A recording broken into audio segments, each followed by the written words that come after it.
Elon Musk is bringing back Vine?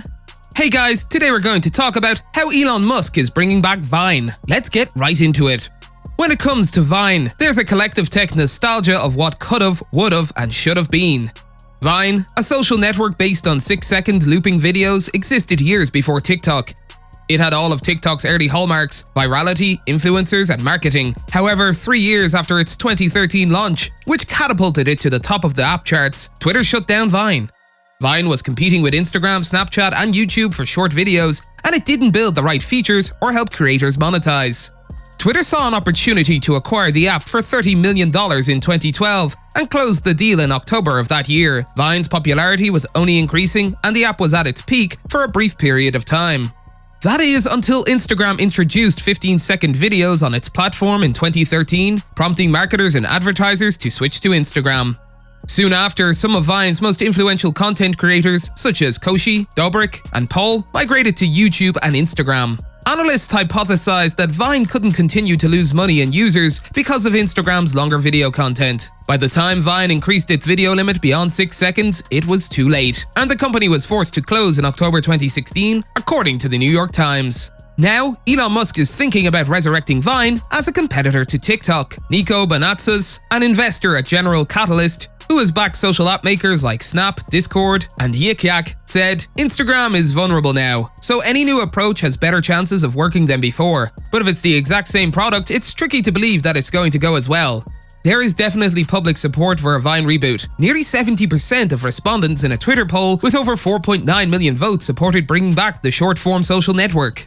If Twitter resurrects Vine, nostalgia will undoubtedly drive some users back. However, sentimentality for an app does not guarantee that it will become useful overnight. As Bonatzas pointed out, the majority of Vine's original fans from nearly a decade ago are no longer in their adolescent or college years, when they had plenty of free time to spend on social media, but are now full-time working adults, possibly with a family.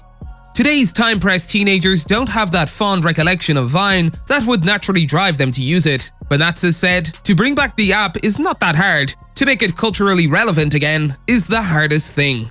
Bringing it back may be difficult as well. There's a lot of technical debt due to an untouched codebase that would have to be worked through by a smaller army of Twitter engineers." While Musk has asked employees to begin reviewing existing code, Sarah Bakepour, who worked on Vine at Twitter and let it shut down, believes it would be better if the company started from scratch.